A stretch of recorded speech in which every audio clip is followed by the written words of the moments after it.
বসে আজকের আমাদের এই লাইভ প্রোগ্রামটি দেখছেন সবাইকে জানাই বাংলাদেশ ইন্ডাস্ট্রিয়াল ইঞ্জিনিয়ারিং অ্যাসোসিয়েশনের পক্ষ থেকে সাদর সম্ভাষণ।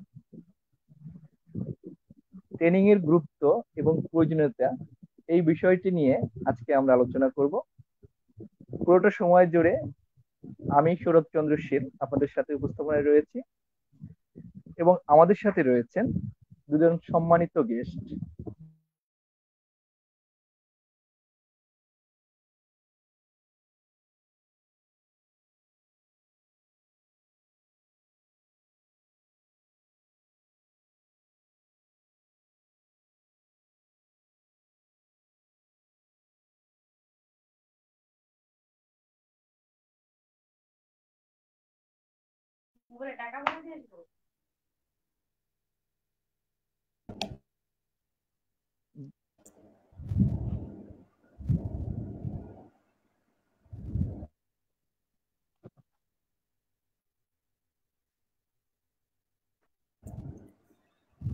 সৌরভ সাহেব মনে হয় ডিসকানেক্টেড হয়ে গেছেন।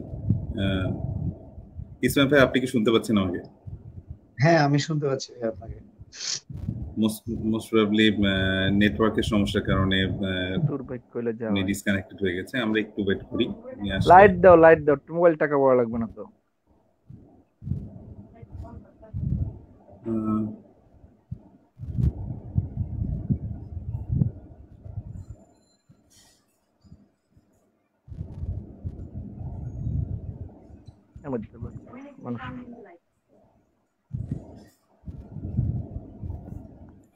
সৌরভ সাহেব, আপনি কি আছেন? মোস্ট প্রবাবলি আপনি ডিসকানেক্টেড হয়ে গেছেন। আই থিংক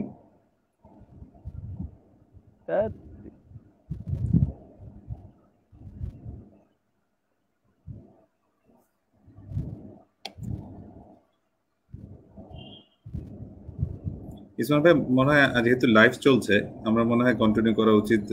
যদি সৌরভ সাহেব, হ্যাঁ, I think he is back.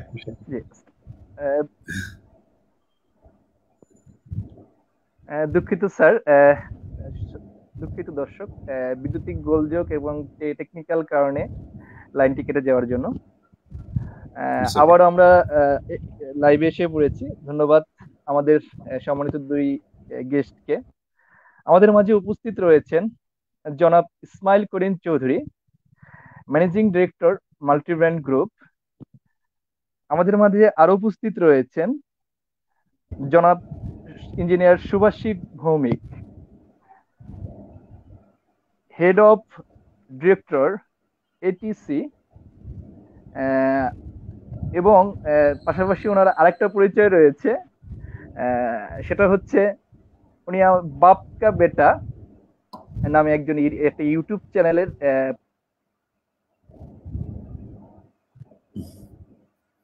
I think উনি আবার ডিসকানেক্টেড হয়ে গেছে। আমি আমার পরিচয়টা দিই। আমি আছি একটি অস্ট্রেলিয়ান মাল্টিনেশনাল কোম্পানির কান্ট্রি ডিরেক্টর হিসাবে, এবং আমি প্রফেশনালি আমি একজন মেকানিক্যাল ইঞ্জিনিয়ার। পাশাপাশি আমি কর্পোরেট পাশাপাশি আমি কিছু মিউজিকও করি। সো ইসমাইল ভাই, আপনি যদি আপনার পরিচয়টা দিতেন, আই থিংক দর্শকরা না হলে ইয়ে হয়ে যাবে। জি, আমি ইঞ্জিনিয়ার ইসমাইল করিম চৌধুরী। আমি মাল্টি ব্র্যান্ড গ্রুপ এবং মাল্টি ব্র্যান্ড ওয়ার্কশপ এর ম্যানেজিং ডিরেক্টর। আমি electronics and communication engineering graduation করেছি ইউআইটিএস থেকে। আমি বেসিক্যালি অটোমোবাইল প্রফেশনাল। অটোমোবাইলকে আমি খুব ভালোবাসি, এটা আমার পরিচয়। সম্ভবত সৌরভ সাহেব আবার ওনার নেটওয়ার্ক প্রবলেম হয়েছে। যদি কারো কোনো প্রশ্ন থাকে আমাদেরকে করলে আমরা অ্যান্সার দিতে পারবো।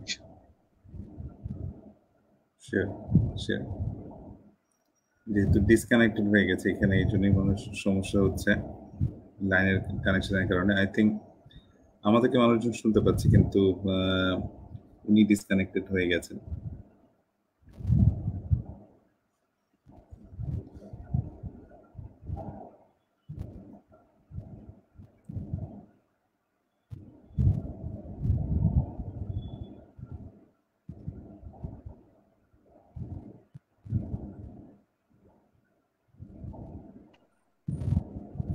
ওনাদের গ্রুপের যদি আর কোনো মেম্বার থাকে আমরা কথা বলতে পারি, সমস্যা নেই। হ্যাঁ, আমার তাই মনে হচ্ছে, যেহেতু টেকনিক্যালিটা আমরা সবাই বুঝতে পারছি, আসলে ওনাদের কিছু করার নেই, কোনো কারণে মনে হয় ওখানে কারেন্ট চলে গেছে, এই কারণে ওনারা ডিসকানেক্ট হয়ে আছেন।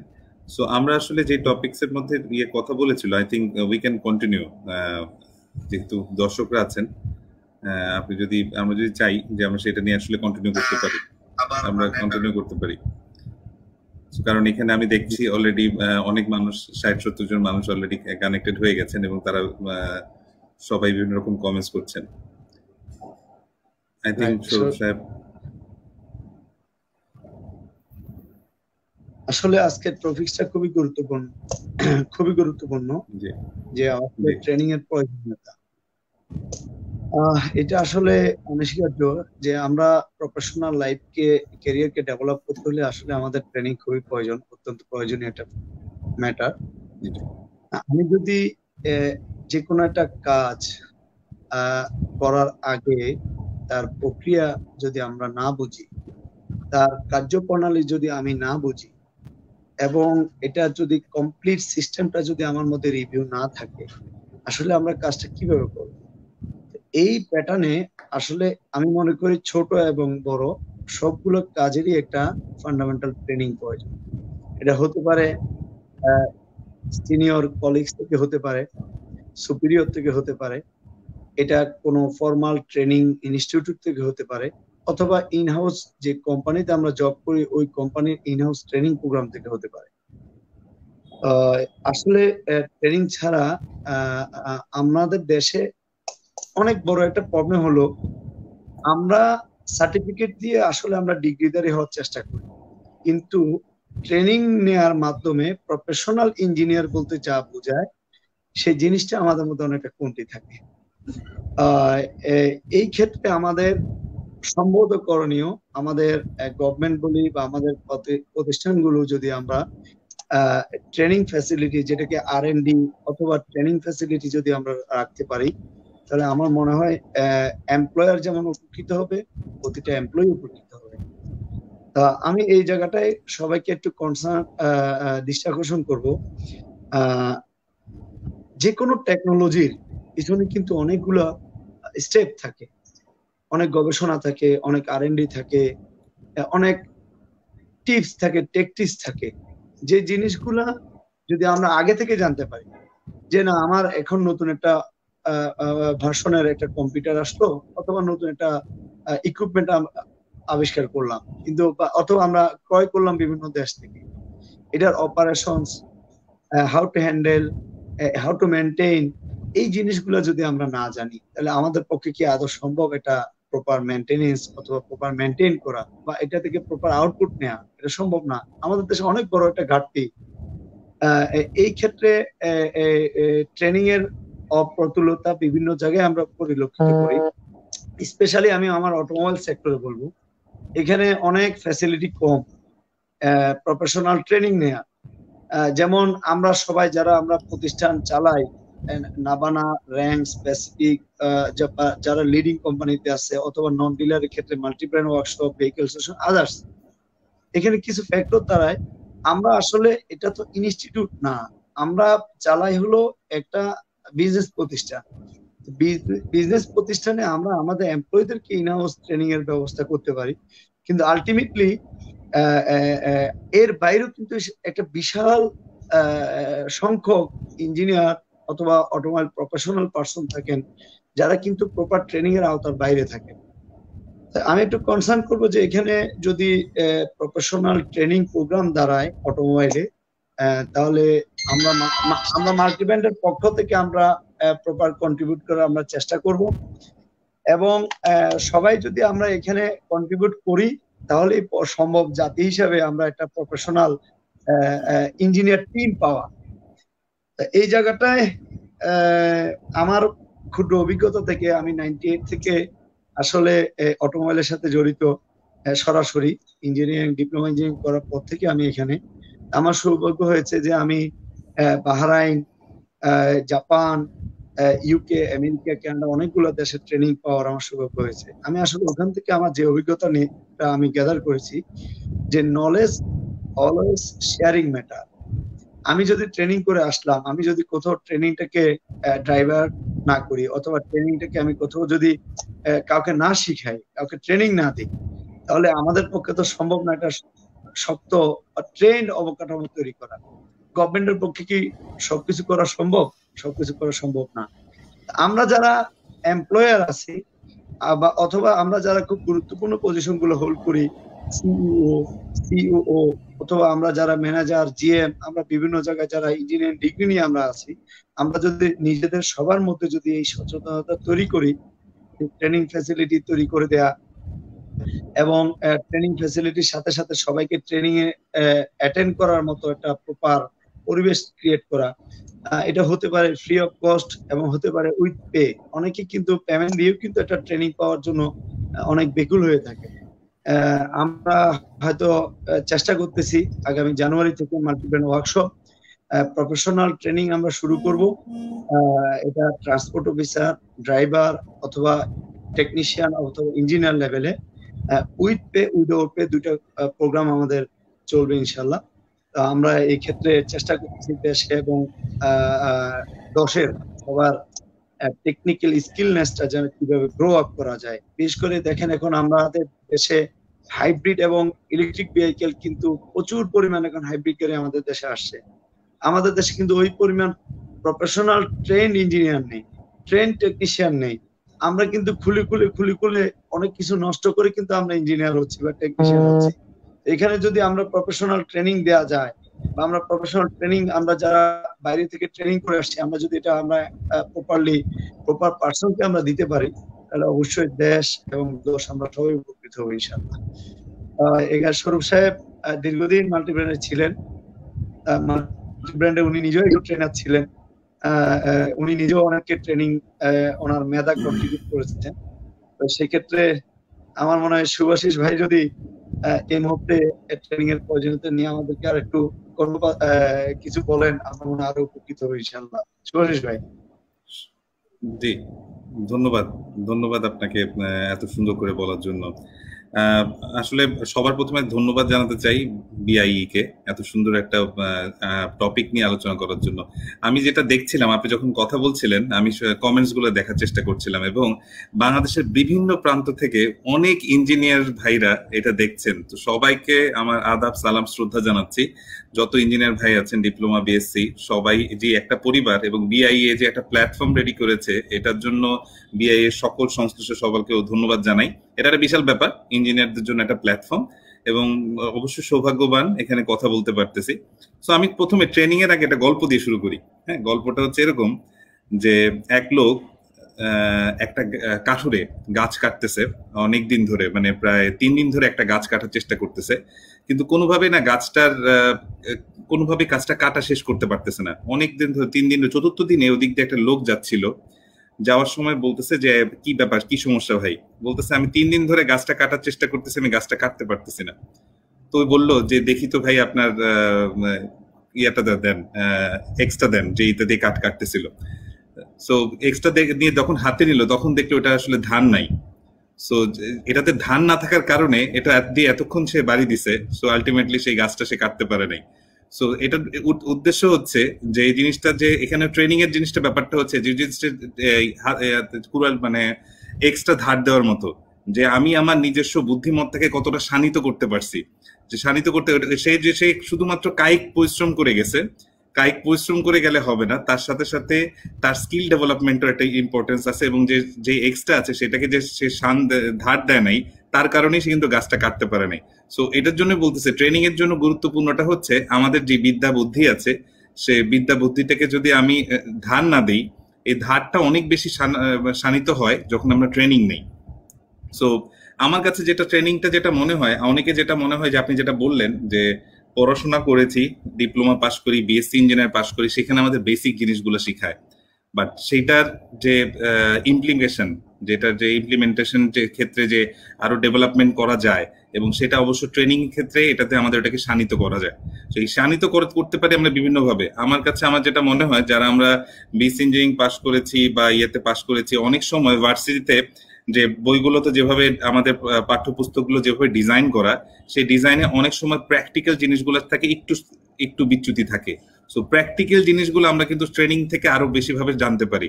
সো আমি যেটা যদি বলি, আমি আমার কেরিয়ার থেকে, আমি যেহেতু একজন ইঞ্জিনিয়ার ডেফিনেটলি, তো ইঞ্জিনিয়ারদের ক্ষেত্রে যদি কোনো ভাই ভেবে থাকে যে আমার কাজ শুধু ফ্যাক্টরিতেই, আমার কাজ শুধু ওয়ার্কশপেই, তাহলে এটা ভুল। একটা ইঞ্জিনিয়ার এমন ভাবে গড়ে উঠেছে, তার মধ্যে এমন বেসিক স্কিল গুলো ডেভেলপ করেছে, তার মধ্যে ওই সেই বুদ্ধিমত্তা আছে, সে যে কোনো জায়গায় ফিট করতে পারে নিজেকে। শুধু তার জানতে হবে কিভাবে তাকে ফিট করতে হয়। ফিট হতে হতে হলে জানতে হলে ট্রেনিং দরকার, এবং সেইগুলো কিভাবে ডেভেলপ করবে। আমি যদি আমার কেরিয়ার নিয়ে একটু বলি, তাহলে আমার মনে হয় যারা দেখছেন তারা অনেকে অনুপ্রাণিত হতে পারেন। যে আমি নিজের কেরিয়ার শুরু করি হচ্ছে গিয়ে আফটার সেল সার্ভিস থেকে, যেখানে ইঞ্জিনিয়ারদের সবাই চিন্তা করে যে একদম কোর মেশিন থেকে।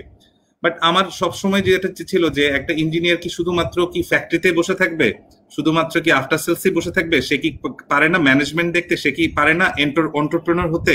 সে কি পারে না যে টপ পজিশন গুলো যেতে? ডেফিনেটলি পারে, ডেফিনেটলি পারে। অনেক অনেক অনেক ইঞ্জিনিয়ার, বা এখন যদি আপনি দেখেন যতগুলো মাল্টিন্যাশনাল কোম্পানি আছে, বড় বড় কোম্পানি আছে, যেখানে অনেক বড় বড় পজিশনে এক্সিকিউটিভ ডিরেক্টর, সিইও পজিশনে ডেফিনেটলি ইঞ্জিনিয়াররা লিড করছে। তার বেসিক রিজন হচ্ছে ইঞ্জিনিয়াররা সেই কারণ টেকনিক্যালি চিন্তা করে, প্রত্যেকটা জিনিসকে কিভাবে এফিসিয়েন্টলি করা যায় সেটা নিয়ে চিন্তা করে, ক্যালকুলেটিভ ওয়েতে চিন্তা করে। ইঞ্জিনিয়ারিং পড়ার মাধ্যমে তাকে ওই স্কিলটা ডেভেলপ করে দিয়েছে যে সে ক্যালকুলেটিভ ভাবে চিন্তা করতে শিখেছে। সো এখন এটাকে বিভিন্ন ট্রেনিং এর মাধ্যমে গ্রুম হতে হবে নিজেকে। সো আমি যেটা বলছিলাম যে আমি কিভাবে গ্রুম হয়েছি, যখন আমি শুধুমাত্র আফটার সেলস জয়েন করেছিলাম, তখন আমার কাছে মনে হয়েছিল যে আফটার সেলসে যদি আমাকে ভালো করতে হয়, আমার এই রিলেটেড কি কি ট্রেনিং আছে আমি খুঁজে দেখি। সো আমার কাছে যেটা মনে হয়েছিল যে সেই রিলেটেড আমি সৌভাগ্যবান, আমি বিভিন্ন দেশ থেকে ট্রেনিং পেয়েছি। আমি ইটালি থেকে ট্রেনিং পেয়েছিলাম ওই মোমেন্টে। সো ওইখান থেকে আসার পর আমার কাছে মনে হয়েছে যে আফটার সেলসেস বেস্ট প্র্যাকটিসেস গুলো কি, কোথায় কোথায় এই ধরনের ট্রেনিং করায়, মেশিন নিয়ে কাছে কিছু করায়, পিএলসি নিয়ে কোথায় ট্রেনিং করছে। আমি আইইবি তে গিয়ে পিএলসি ট্রেনিং করে এসেছিলাম, আমাদের ইঞ্জিনিয়ারিং ইনস্টিটিউশন থেকে পিএলসি ট্রেনিং করেছিলাম। আমি তখন বিডি জবসে প্রথম আলোতে বিভিন্ন রকমের ট্রেনিং অ্যারেঞ্জ হতো, সেখানে গিয়ে ট্রেনিং করতাম। সো সেগুলো সম্বন্ধে জানতাম। তো ওইখান থেকে যখন ডেভেলপমেন্ট হতে থাকলো, কোম্পানি যখন দেখলো যে আমি আফটার সেলস ডিপার্টমেন্টটাকে দেখতে পাচ্ছি, তখন আমি হেড অফ আফটার সেলস হয়ে গেলাম। সেখান থেকে আমার একটু দায়িত্ব বাড়লো। আমার যখন একটু দায়িত্ব বাড়লো, তখন আরো কিছু জব রেসপন্সিবিলিটি আসলো। তখন দেখা গেল এই রিলেটেড স্টোরের কিছু দেখতে হলো, ইনভেন্টরি ম্যানেজমেন্ট আসলো। যখন ইনভেন্টরি ম্যানেজমেন্ট আসলো, তখন তো আমি ইনভেন্টরি ম্যানেজমেন্ট নিয়ে আমি কোথায় কোথায় বিভিন্ন জায়গায় ইনভেন্টরি ম্যানেজমেন্ট নিয়ে পড়াই, সেগুলো নিয়ে জানার চেষ্টা করলাম। বিভিন্ন জিনিস আমাদের বিভিন্ন ইনস্টিটিউশন আছে, আমি এরপরে আমি নামগুলো অনেকগুলো বলবো যে কিভাবে ডেভেলপ করতে হবে। ইনভেন্টরি ম্যানেজমেন্ট নিয়ে পড়ার চেষ্টা করলাম। সাথে সাথে আমি কিছু প্রাতিষ্ঠানিক শিক্ষারও নেওয়ার চেষ্টা করলাম, যেখান থেকে আসলে আমি প্রাতিষ্ঠানিক থেকে আমার নলেজটাকে আরেকটু গ্যাদার বা শানিত করতে পারি। সেখান থেকে ইনভেন্টরি ম্যানেজমেন্ট নিয়ে করার পরবর্তী ধাপে আমি সাপ্লাই চেনে আমার একটু বেশ নেক আসলো, যে দেখি না সাপ্লাই চেন জিনিসটা কি। সো ইঞ্জিনিয়ারদের সাপ্লাই চেনে একটা বড় রকমের কন্ট্রিবিউশন আছে। সো সাপ্লাই চেন যখন যেটা আসলো, তখন আমার মনে হলো যে আমি কেন সাপ্লাই চেনের যে ডিগ্রি গুলো আছে, কিছু প্রফেশনাল ডিগ্রি নেই, ট্রেনিং নেই। আমি কিছু পোস্ট গ্রাজুয়েট ডিপ্লোমা করার চেষ্টা করলাম। Bangladesh institute of management institution আছে, বিআইএমস করায়, এছাড়া বিভিন্ন রকম ইনস্টিটিউশন করে পিজিডি করায়। আমি সাপ্লাই চেনের সিএসসিএম ডিগ্রিটা নিলাম।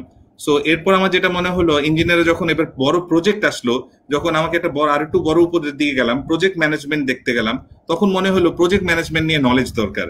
তাহলে প্রজেক্ট ম্যানেজমেন্ট নলেজ নিলে প্রজেক্ট ম্যানেজমেন্টের হাইয়েস্ট ডিগ্রি কি? পিএমপি। সো আমি যেটা করলাম, পিএমপি নিয়ে কাজ করা যেতে পারে। সো পিএমপি নিয়ে পড়াশোনা শুরু করলাম। সো এভাবে আমি যেটা বুঝাতে চেয়েছি, প্রত্যেকটা স্টেপে যখন আমরা প্রত্যেকটা যে স্টেপে থাকবো, আমাদের জানা লাগবে যে পরবর্তী ওই স্টেপের বেস্ট জিনিসগুলো কি, এবং ট্রেনিং অর্থ কি। আমার কাছে ট্রেনিং এর অর্থ হচ্ছে আপনি বেস্ট প্র্যাকটিসেস গুলো জানা। যে এই যে আমি ইসমাইল ভাইয়ের সাথে যদি কিছুক্ষণ আমি আলোচনা করি, উনি অনেক দিন ধরে অটোমোবাইল নিয়ে কাজ করেছেন। সো যখন আমি ওনার সাথে কথাবার্তা বলবো, ওনার সান্নিধ্যে আসার চেষ্টা করব, ডেফিনেটলি আমি যদি অটোমোবাইল নিয়ে আগে জেনেও থাকি, আমি ডেফিনেটলি নতুন কিছু ডেফিনেটলি ওনার থেকে জানতে পারবো। এইটাই কিন্তু, এই যে অল্প একটু জানা, এই যে আমার নলেজটা একটু বাড়লো, এটাই কিন্তু আমার নলেজটা এনহ্যান্স করবো, এটা আমি ভবিষ্যতে কাজে লাগাবো। তো আরেকটা বড় বড় বড় ট্রেনিং এর উপকারিতা হচ্ছে নেটওয়ার্কিং। সো যে কারণে আমার কাছে মনে হয়েছে আজকে আইবির মাধ্যমে যদি এখানে যে 59,000 মানুষ এই মেম্বারে আছে, এই আপনার এই লাইভের মাধ্যমে যদি আমি 59,000 মানুষের কারো কারো কাছেও পরিচিত হতে পারি, হয়তো আমাদের যে সম্পর্ক নেটওয়ার্কিংটা গড়ে উঠবে, এই নেটওয়ার্কিং থেকেও কিন্তু একটা বড় ট্রেনিং এ যে আমি বলবো যে ট্রেনিং এর one of the biggest thing হচ্ছে networking and sharing and caring informations, sharing information share করলেও কিন্তু অনেক অনেক ধরনের কিছু জানা যায়। সো ওখান থেকেই আমি বলছি যে ট্রেনিং এর ডেফিনেটলি আপনার লাইফের প্রত্যেকটা স্টেপের ডেভেলপমেন্ট দরকার। আপনি যত ডেভেলপমেন্ট হবেন তত উপরের দিকে যেতে পারবেন, আর যত উপরের দিকে যেতে চাবেন ডেভেলপমেন্ট জন্য ট্রেনিং এর কোনো বিকল্প আপনার নেই। ধন্যবাদ সুভাষিস ভৌমিকদাকে। খুবই গুরুত্বপূর্ণ কিছু কথা বলেছেন, আর টেকনিক্যাল প্রবলেম হয়তো আমি একটু বের হয়ে গিয়েছিলাম। যাই হোক, আমাদের মাঝে উপস্থিত আছেন, আবারও আমি পরিচয় করে দিচ্ছি, জনাব Ismail Karim Chowdhury, managing director multibrand group. এবং আমাদের মাঝে আরো একজন উপস্থিত আছেন, সুভাষিক ভৌমিকদা। উনি হচ্ছেন হেড অফ কান্ট্রি ডিরেক্টর এটিইসি। এবং আরেকটা জিনিসের সাথে উনি জড়িত, সেটা হচ্ছে বাপকা বেটা। বাপকা নামে ওনার এক ইউটিউব চ্যানেল রয়েছে, যেটা কিনা খুবই জনপ্রিয়। আমরা জানি বাংলাদেশ ইন্ডাস্ট্রিয়াল ইঞ্জিনিয়ারিং ইনস্টিটিউশনের মাধ্যমে এদের ট্রেনিং প্রোগ্রাম সেলের আয়োজনে আজকের এই প্রোগ্রামটিতে অ্যাডভাইজার হিসেবে আছেন আশিকুর রহমান আশিক, এবং সার্বিক সহযোগিতায় আছেন কেশব চন্দ্র দাস। আর উপস্থাপনায় রয়েছি আমি সৌরভ চন্দ্র শীল। আমাদের মিডিয়া পার্টনার হিসেবে আছেন updatebarta.com এবং সাহসী কণ্ঠ। তো আমি আবার চলে যাব আমাদের ইসমাইল করিম চৌধুরী স্যারের কাছে। উনি এর আগে খুব সুন্দরভাবে কিছু জিনিস ট্রেনিং এর গুরুত্ব সম্পর্কে আমাদের ব্যাখ্যা দিয়েছেন। তা আমি ছোট্ট একটা জিনিস জানতে চাবো, যে আমরা আসলে থিওরিটিক্যাল এবং প্র্যাকটিক্যাল এই দুইটাকে এক করে ফেলি, এবং আমরা যারা পড়াশোনা করি ডিপ্লোমা বিএসসি, তারা থিওরিটিক্যাল এটার উপরই আমরা বেশি গুরুত্ব দিই। তো সেক্ষেত্রে আপনার কাছে আমার প্রশ্ন হলো, থিওরিটিক্যাল এবং প্র্যাকটিক্যাল ট্রেনিং এর কোন ট্রেনিংটা আমাদের জন্য জরুরি এবং তা কেন? ধন্যবাদ সৌরভ সাহেবকে। আসলে একটু পিছন থেকে বলতে হয়, আমরা পলিটেকনিকে ডিপ্লোমা ইঞ্জিনিয়ারিং করার ক্ষেত্রে আমরা যে সিলেবাসটা আমরা পড়েছি, আমাদের কিছু ফান্ডামেন্টাল কিছু দুর্বলতা আছে আমাদের কনস্টিটিউশন এবং আমাদের দেশের এবং আমাদের শিক্ষা ব্যবস্থায়। আমি আসতেছি আপনার কোশ্চেনে অ্যান্সারটা দিব, ব্যাকগ্রাউন্ডটা না বললে অ্যান্সারটা আমি পূর্ণ দিতে পারছি না আর কি। যেমন আমরা যখন ডিপ্লোমা কোর্স করেছি, আমাদের কোর্সের মধ্যে অনেক খুব গুরুত্বপূর্ণ অনেকগুলো সাবজেক্ট থাকে।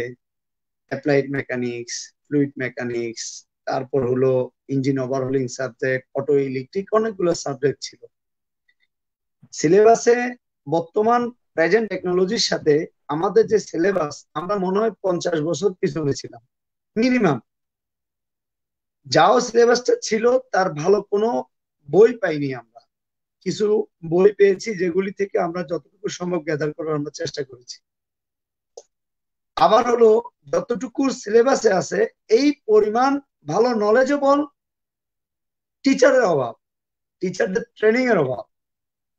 আমরা ভালো ওভাবে টিচার পাইনি যে টিচার আমাদেরকে অটোমোবাইলের ফান্ডামেন্টাল এবং এভরিথিং আমাদেরকে বুঝিয়ে বলবে। মনে হয় আমি তো এখন একজন এমপ্লয়ার হিসেবে অনেক ইঞ্জিনিয়ারদের আমি ইন্টারভিউ নেওয়ার খুব সুযোগ পাই। এখান থেকে মনে হয় আমরা যারা এই পলিটেকনিক থেকে বের হয়ে আসতেছি, স্পেশালি অটোমোবাইল থেকে, আমি লক্ষ্য করে দেখতেছি যে ওখানে সিলেবাসের সাথে আমাদের ইঞ্জিনিয়াররা যা লার্ন করতেছেন এবং সিলেবাসে যা আছে অথবা আমাদের টিচাররা যেভাবে শেখাচ্ছেন, বিশাল বড় সমন্বয়ের অভাব। এখন যে কারণে আমাদের ইঞ্জিনিয়াররা যখন প্র্যাকটিক্যাল লাইফে আসতেছেন থিওরিটিক্যাল শেষ করে, তখন ওনারা দেখেন যে ওনারা জীবনে যে গুরুত্বপূর্ণ 3-4টা বছর ওনারা থিওরিটিক্যাল পড়াশোনা করেছেন, তার সাথে বাস্তবতার ডিফারেন্স মনে হয় 100 বছরের ডিফারেন্স।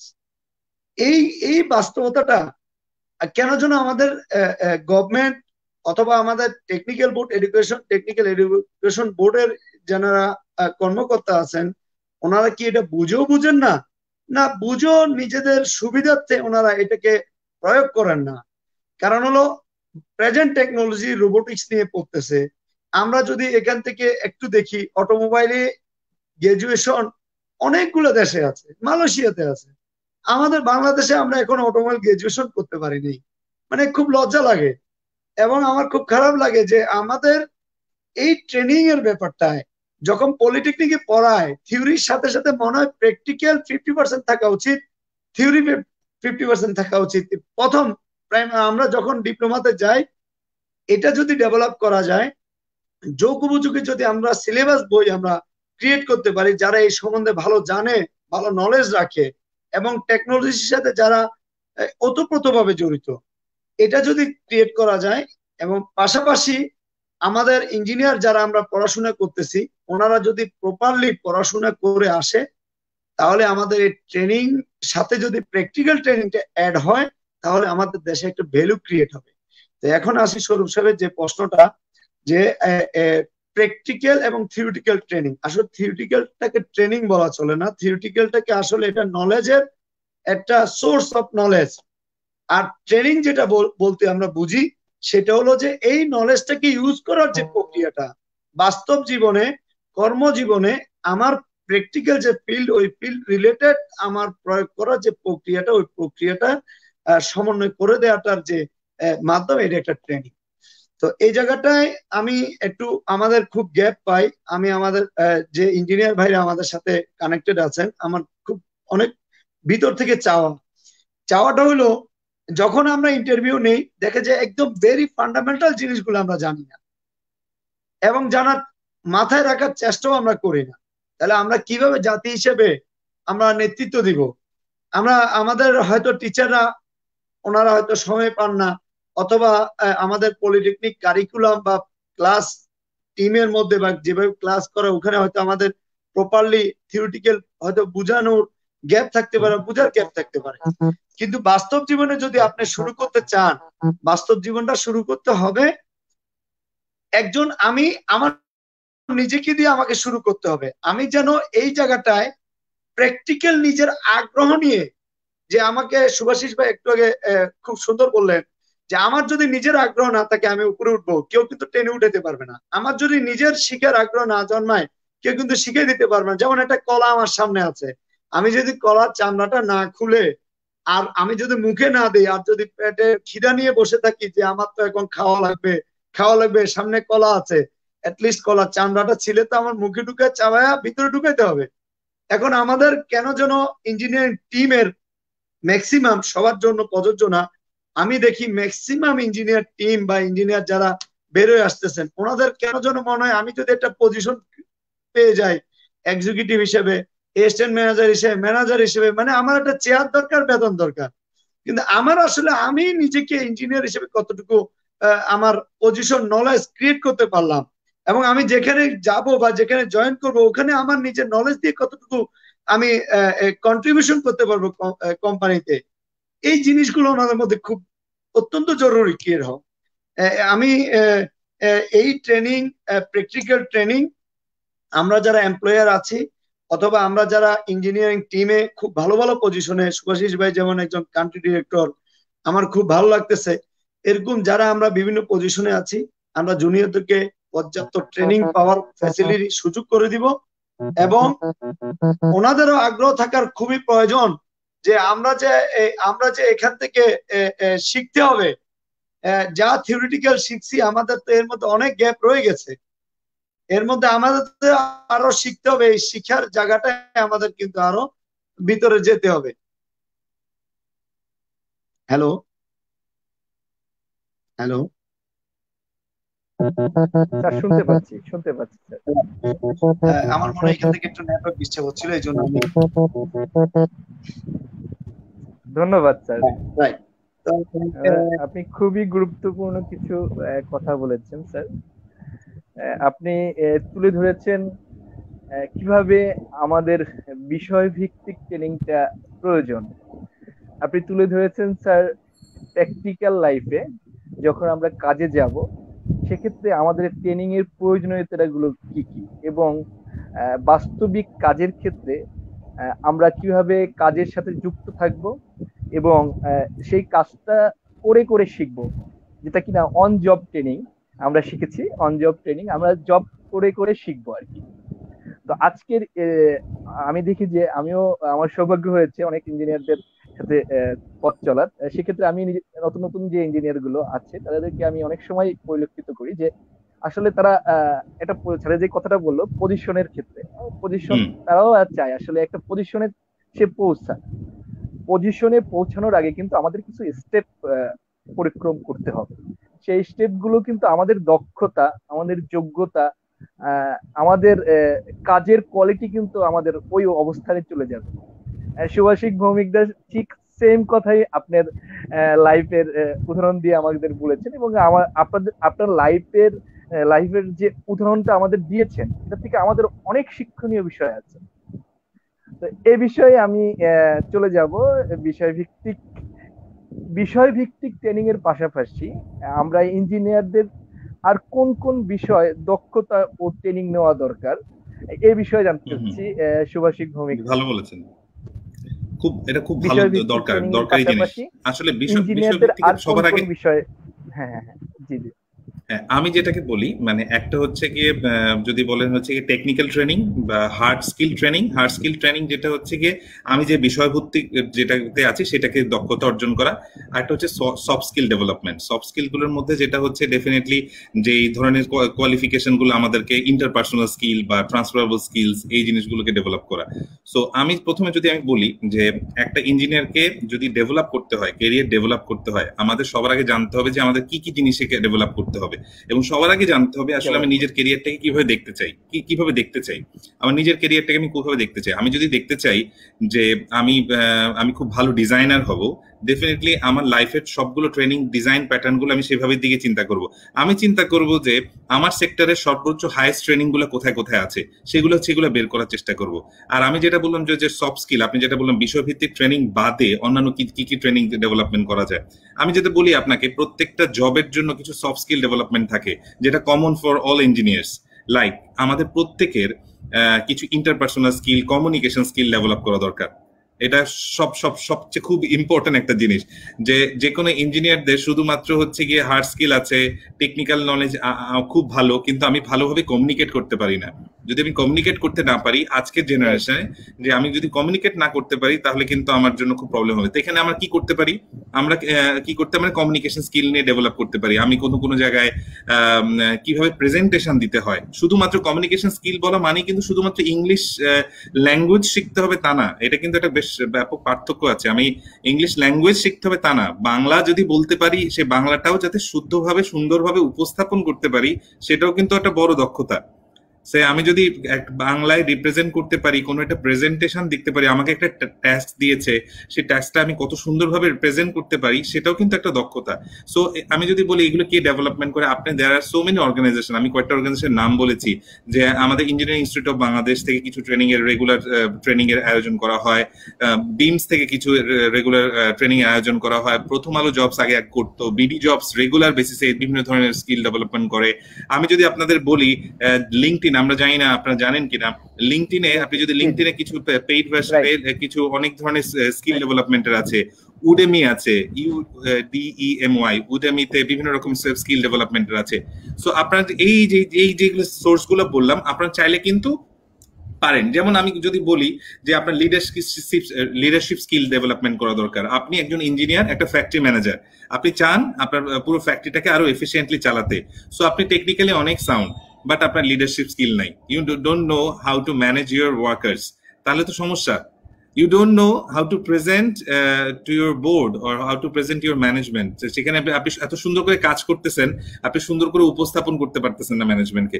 সো এই জিনিসগুলো শিখতে পারি আমরা এই জন্যই বলছিলাম যে networking is a very important thing, যে আমরা নেটওয়ার্কিং করে আমাদের সহকর্মীরা, আমাদের পিয়ার্সরা, আমাদের বড় ভাইরা কিভাবে ক্যারিয়ার ডেভেলপমেন্ট করেছে তাদের সাথে একটু পরামর্শ করা, তাদের সাথে থাকা, তাদের পথ চলাকে স্মরণ করা, এই জিনিসগুলো যদি আমরা কন্টিনিউ করতে পারি তাহলে কিন্তু আমরা অনেক কিছু শিখতে পারবো।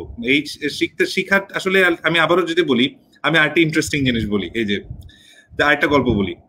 সিইও মানে যে কোনো কোম্পানির সিএফও বলতেছে একটা সিইও কে যে আসলে আহ, এত টাকা খরচ করে ট্রেনিং করার দরকার কি? হ্যাঁ, এই লোকগুলোকে এত টাকা দিয়ে ট্রেনিং করার দরকারটা কি? যে এই লোকগুলো যদি চলে যায়, তো তখন সিইও বলতেছে যে তুমি চিন্তা করো এরা যদি থেকে যায় তাহলে কি হবে। হ্যাঁ, যে ওরা ওরা চলে গেলে তো পরের ইস্যু, ওরা যদি থেকে যায় এবং ওরা যে আমাদের কোম্পানির জন্য যে বোঝা হয়ে যাবে সেটা আরো অনেক বড় হবে। সুতরাং আমার এই জন্য বারবার বলছি যে বিষয়ভিত্তিক জ্ঞান একরকম, বিষয়ভিত্তিক জ্ঞান থাকবে, বিষয়ভিত্তিক ট্রেনিং থাকবে, পাশাপাশি একটা ইঞ্জিনিয়ারকে যদি দক্ষ হিসেবে কথা বলতে হয়, মানে দক্ষ হিসেবে গড়ে তুলতে হয়, তাকে অন্যান্য স্কিলগুলো ডেভেলপমেন্ট করতে হয়। ইটস নট লাইক যে আপনি যদি অন্টারপ্রেনর, একজন সাকসেসফুল অন্টারপ্রেনর যদি হতে চান তাহলে কিন্তু আপনার সবগুলো স্কিল লাগবে।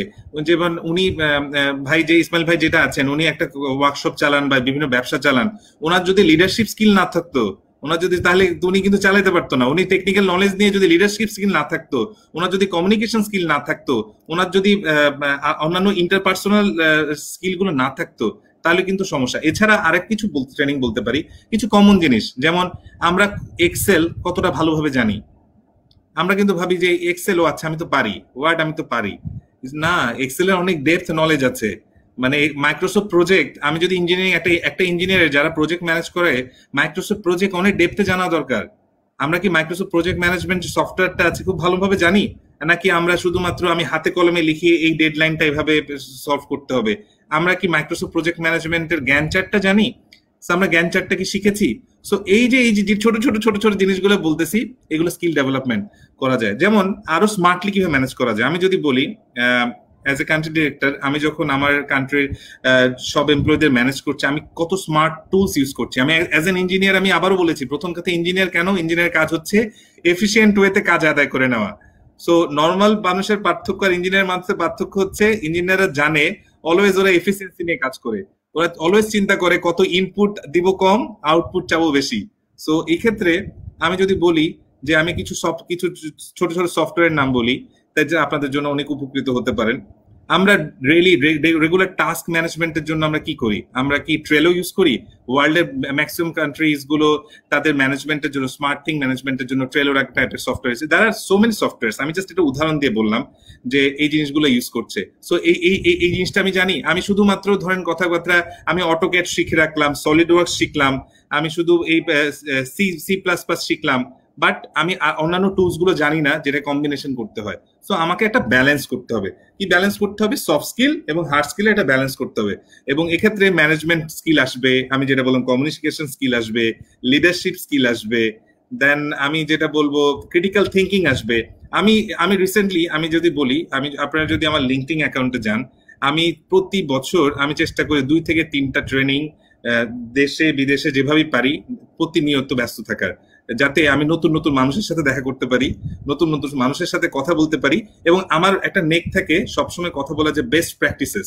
যে যে আমি যদি ইসমাইল ভাইয়ের সাথে কথা বলি, ইসমাইল ভাইয়ের সাথে আমি জিজ্ঞেস করবো অলওয়েজ যে what are the best practices to manage A workshop. So Ismail ভাই থেকে এক ধরনের থটস আসবে, আরেকজনের থেকে কিন্তু আরেক থটস আসবে। ইটস নট যে ইসমাইল ভাই সব জানে বা ইসমাইল ভাই জানে না, it's not like this. Ismail ভাই থেকে এমনও কিছু ইনোভেটিভ কিছু আসতে পারে যেটা অনেক বড় বড় ট্রেনারও দিতে পারবে না। So training is all about knowing the best practices. আমি বেস্ট প্র্যাকটিসেস গুলো জানি কিনা, বর্তমান সমসাময়িক টেকনোলজি কি চলতেছে, আমি তার সাথে নিজেকে অ্যাডপ্ট করতে পারছি কিনা। উনি ইসমাইল ভাই যেটা বললো, আমাদের প্রাতিষ্ঠানিক যে শিক্ষা ব্যবস্থা হয়তো আমি অনেক আগের টেকনোলজির কথা লিখে রাখছি, বাট এর মধ্যে কিন্তু অনেক চেঞ্জ আসছে। আমি যদি প্রাতিষ্ঠানিক শিক্ষাটা ব্যবস্থাটা করে চাকরিতে গিয়ে বলি যে আমাকে চাকরি দেন ভাই, আর ওইখানে যদি আমার পাশাপাশি আরেকজন দাঁড়ায় সে এই ধরনের সফট স্কিল গুলো ডেভেলপমেন্ট করে নিয়ে গেছে, তাহলে কাকে চাকরি দিব আমরা? সো এটা অর্গানাইজেশনকে দোষ দিয়ে লাভ নাই, আমার গভর্নমেন্টকে দোষ দিয়ে লাভ নাই, আমার বাবা মাকে দোষ দিয়ে লাভ নাই, আমার পারিপার্শ্বিক, এটা আমার দোষ, আমার ব্যর্থতা। আমি জানি না আমাকে কি করতে হবে, আমাকে জানতে হবে, আমাকে খোঁজ খবর নিতে হবে, আমাকে বুঝতে হবে যে আমাকে কি করতে হবে। আমি যদি নাই জানি তাহলে এটা আমার ব্যর্থতা, একজন ইঞ্জিনিয়ার হিসেবে এটা আমার ব্যর্থতা, এটা আমি জানি না আমাকে কি করতে হবে। জি, ধন্যবাদ শুভাশী ভৌমিকদা, খুবই গুরুত্বপূর্ণ এবং দিক নির্দেশনামূলক কিছু বক্তব্য এবং আলোচনা করার জন্য। আমাদের মাঝে আবারও Ismail Karim Chowdhury sir, multibrand group managing director, উনি জয়েন করেছেন। তো স্যারের কাছে আমি আবারও চলে যাব। তার ভিতরে আমরা কিছু কমেন্ট, আমাদের ভিতরে অনেক কমেন্ট চলে আসছে, পুরো দেশ থেকে, দেশের বাইরে থেকে আমাদের কমেন্ট করতেছেন। জহিরুল ইসলাম জিয়া, একজন ইঞ্জিনিয়ারের কাজে সহায়তা করা তার তার টেকনিশিয়ানরা, তাদের সঠিক শিক্ষা ও প্রশিক্ষণের প্রয়োজন রয়েছে। ডাক্তারের পিছনে রয়েছেন প্যারামেডিক্সরা, তাদের প্রশিক্ষণের প্রয়োজন। বাংলাদেশের প্রেক্ষাপটে আমরা ইঞ্জিনিয়াররা কি ডাক্তারের মতো প্র্যাকটিক্যাল শিক্ষায় শিক্ষিত হতে পারছি, না আমাদের ইঞ্জিনিয়ারদের জন্য সরকারের কি ব্যবস্থা নিতে পারি?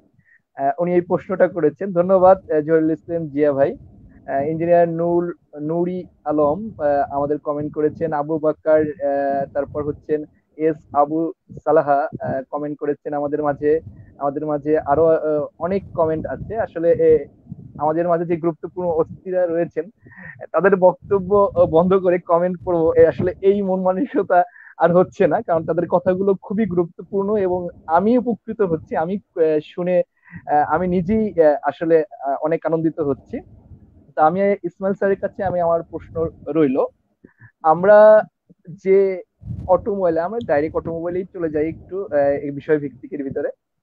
আমরা যদি নতুন ইঞ্জিনিয়াররা অটোমোবাইলের সেক্টরে নিজেকে প্রতিষ্ঠিত করতে চাই, সেক্ষেত্রে আমরা কোন কোন বিষয়ে ট্রেনিং এর প্রয়োজন রয়েছে দেশের এবং দেশের বাইরে, যদি স্যার আমাদের একটু কাইন্ডলি বলেন আর কি। ধন্যবাদ সৌরভ সাহেবকে। আসলে সুভাষিস স্যার বক্তব্যগুলো আমি নিজে ওখান থেকে ওনার কাছ থেকে অনেক শিখতেছি।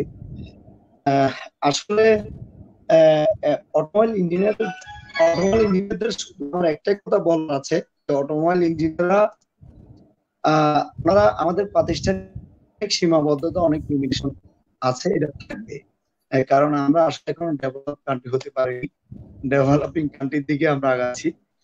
এই ক্ষেত্রে সবার আগে নিজের ইচ্ছাটা, যে আমি কি হতে চাই, আমি কি করব, এইম অফ লাইফ আগে সেট করা, যে আমি কি আসলে অটোমোবাইল প্রফেশনটা কি আমার ক্যারিয়ার হিসেবে সিলেক্ট করবো কিনা।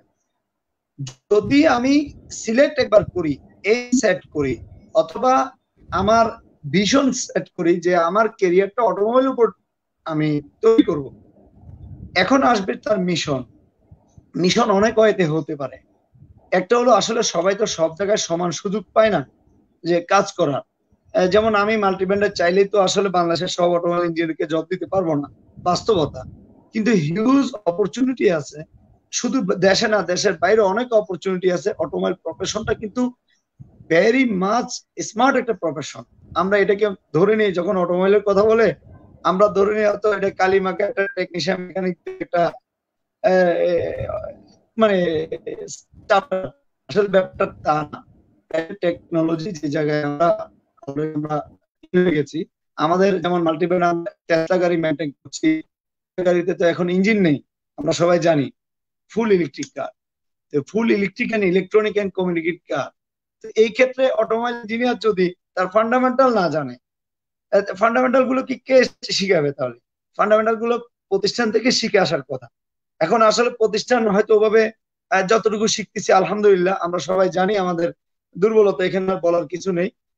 দ্বিতীয় হলো, আমাকে যদি এইম সেট করে নিয়ে আমি অটোমোবাইল প্রফেশনাল হব, আমাকে মাস্ট এন্ড ম্যান্ডেটরি শুরু করতে হবে জিরো থেকে। জিরোটা কোথায়? আমাকে হাতে কালি লাগাইতে হবে। আমাকে কিন্তু ইঞ্জিনিয়ার ড্রেস পরে আমি একজন সুপারভাইজার মতো সুপারভাইজার করে 2-4 বছর কাটাইলাম অটোমোবাইলে, আর আমি হয়ে যাবো একজন অটোমোবাইল প্রফেশনাল, এটা কখনোই না।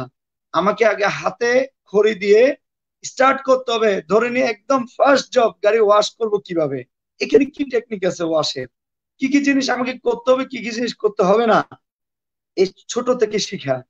এরপর আস্তে আস্তে একটা একটা একটা একটা একটা গাড়িতে আমাদের কি কি সিস্টেম আছে, এই সিস্টেম ওভারভিউটা তার আমাদের জানা খুব অত্যন্ত জরুরি। সিস্টেম ওভারভিউ জানা, ওই সিস্টেমের উপর এরপর ডেসক্রিপশনটা পড়া, কিভাবে ডায়াগনোসিস করব, কিভাবে এটার উপর একটা প্রবলেম হলে আমরা ট্রিটমেন্ট ক্রিয়েট করব, এই জিনিসগুলো আস্তে আস্তে নলেজ গেদার করা।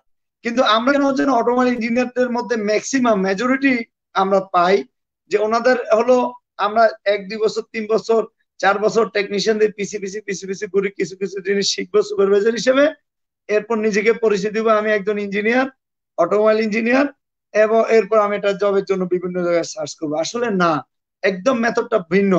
আমি মনে করি প্রতিটা automobile engineer minimum 2 years 3 years একজন টেকনিশিয়ান, একজন ইলেকট্রিশিয়ান বা যারা এক্সপার্ট তাদের আন্ডারে কাজ করা উচিত। কাজ করে একদম রুট লেভেল থেকে যদি আমরা উপর দিকে উঠে আসি, তাহলে আমাদের পক্ষে সম্ভব প্রফেশনাল কেরিয়ার গঠন করা এজ এ অটোমোবাইল ইঞ্জিনিয়ার। তো সৌরভ সাহেব যে কথাটা আমাদেরকে বলতেছিলেন যে আসলে স্যার তাহলে আমাদের কি করা উচিত, কোথা থেকে শুরু করা উচিত? ফার্স্ট কনসার্ন দিতে হবে আমাদেরকে ফান্ডামেন্টাল অফ অটোমোবাইলস। ফান্ডামেন্টাল যদি আপনি না বুঝেন, আমি যদি ব্যাকরণ না বুঝি, আমি যদি একটা ভাষার শব্দগুলো না চিনি, তাহলে কখনোই কিন্তু কেউ সব শিখিয়ে দিতে পারবে না। এই জন্য আমি সবাইকে অ্যাডভাইস করব আমাদের ফান্ডামেন্টালের প্রতি কনসেন্ট্রেশন দেয়া। তারপর হলো আমরা যারা এমপ্লয়ার আছি ওই ক্ষেত্রে আপনারা আসবেন, আমরা অবশ্যই সহযোগিতা করব আমাদের টেকনোলজি দিয়ে, লেটেস্ট টেকনোলজি দিয়ে।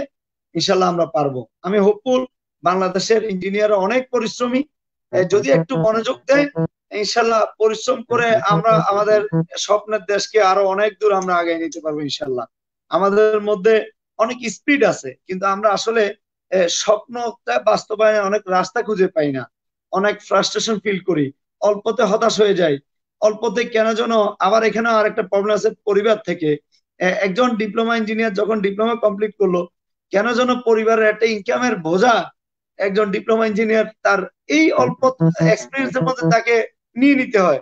আর এটা নিতে গিয়ে দেখা যায় যে তখন ইঞ্জিনিয়ার তার যে কোয়ালিটি, উনি যে ইয়েটা দিবেন, যে মেধা, যে শ্রমটা বা প্র্যাকটিক্যাল এক্সপিরিয়েন্স গ্যাদার করবেন, এই ক্ষেত্রে আর মনোযোগ দিতে পারেন না। তখন উনি দৌড়াচ্ছেন এই কোম্পানি থেকে ওই কোম্পানি, ওই কোম্পানি থেকে এই কোম্পানি, কিভাবে আমার 2টা টাকা ফ্যামিলিকে সাপোর্ট দিব, বাস্তবতা। কিন্তু আসলে এখানে যে ক্যারিয়ার গঠন করতে হলে মাস্ট এন্ড ম্যান্ডেটরি প্রতিটা লোককে রুট লেভেল থেকে আসতে হবে। আমাদের বড় ভাই যেটা উনি বললেন, সুভাষিস ভাই, যে উনি কিভাবে উনি ডেভেলপ করছেন আমাদের সাথে। মাত্র আমরা দেখলাম আমাদের ইঞ্জিনিয়ার রাহাদুজ্জামান আমাদের সাথে অ্যাড হয়েছেন, খুব ভালো লাগলো। আমরা না বানায় 98-এ যখন আসি, আমরা 52 জন বা 53 জন আমরা ইঞ্জিনিয়ার অ্যাটাচমেন্টে আসি। এই অ্যাটাচমেন্টে আসার পর আমাদেরকে নাবানা কর্তৃপক্ষ ইন্টারভিউ নিয়ে আমাদের 4-5 জনকে নেয়ার পর ওনারা বলে যে আপনারা কোন ডিপার্টমেন্টে কাজ করবেন। আমরা কিন্তু আমি এবং আমার সাথে ইঞ্জিনিয়ার নুরুল আমিন জিকু, আমাদের যে রাহাত সাহেব, আবু সাহেদ, এরকম আমরা 4-5 জন একদম বাই হ্যান্ড নাবানাতে আমরা কাজ করা শুরু করি। আশিক সাহেব জানেন, আপনাদের যে আশিক সাহেব উনিও জানেন, হাতে কাজ করে আসলে আমার যে মজবুতি, আমি যে লিডারশিপ ক্রিয়েট হয়। আর হাতে কাজ না করে আসলে, প্র্যাকটিক্যাল অভিজ্ঞতা না থাকলে, প্রপার ট্রেনিং না থাকলে সে কখনো লিডার হতে পারে না। সে হয়তো কোন রকম একজন সুপারভাইজার হইতে পারে, কিন্তু লিডারশিপ আর সুপারভাইজার কিন্তু দুটো এক না। Leadership is a different thing, different matter. তো আমার মনে হয় লিডারশিপের জন্য এবং অটোমোবাইল কাজ শেখার জন্য আমি সব ইঞ্জিনিয়ারকে রিকোয়েস্ট করব, আপনাদেরকে জিরো থেকে শুরু করতে হবে। ইনশাল্লাহ আপনারাই হবেন বাংলাদেশি হিরো, ওয়ার্ল্ডে আপনারা নেতৃত্ব দিতে পারবেন ইনশাল্লাহ। আমাদের পরবর্তী প্রজন্ম ক্রিয়েট হবে এবং আমরাও চাই অটোমোবাইলে আমাদের পরবর্তীতে ভালো প্রজন্ম ক্রিয়েট হোক। আমরা যেন বাইরে থেকে কোনো ইঞ্জিনিয়ার এনে, শ্রীলঙ্কা, ইন্ডিয়া, বিভিন্ন দেশ থেকে ইঞ্জিনিয়ার এনে বাংলাদেশে অটোমোবাইলে কাজ করাইতে হবে, এটা আমাদের জন্য লজ্জাজনক। আমরা লজ্জা পাই যখন মার্সিডিজ, যখন বিএমডাব্লিউ বা বিভিন্ন কোম্পানি প্রাইভেট ভাবে তারা বাইরে থেকে ইঞ্জিনিয়ার আনে আমাদের বাংলাদেশে অটোমোবাইলে কাজ করায়, আমি খুব লজ্জিত হই। এই ক্ষেত্রে আমি অনুরোধ করব সবাইকে, ইনশাআল্লাহ আমরা পারি, আমরা পারবো। অটোমোবাইল ইঞ্জিনিয়াররা সক্রিয় হন, টেকনোলজির সাথে অ্যাটাচ থাকেন। এখন গুগল, ইউটিউব আমাদেরকে অনেক দিচ্ছে, যেটা আমরা যখন কাজ শুরু করি তখন একমাত্র ইয়াহু সার্চ ইঞ্জিন ছিল। আমরা তখন 80 টাকা দিয়ে 1 ঘন্টার জন্য সাইবার ক্যাফ পাইতাম।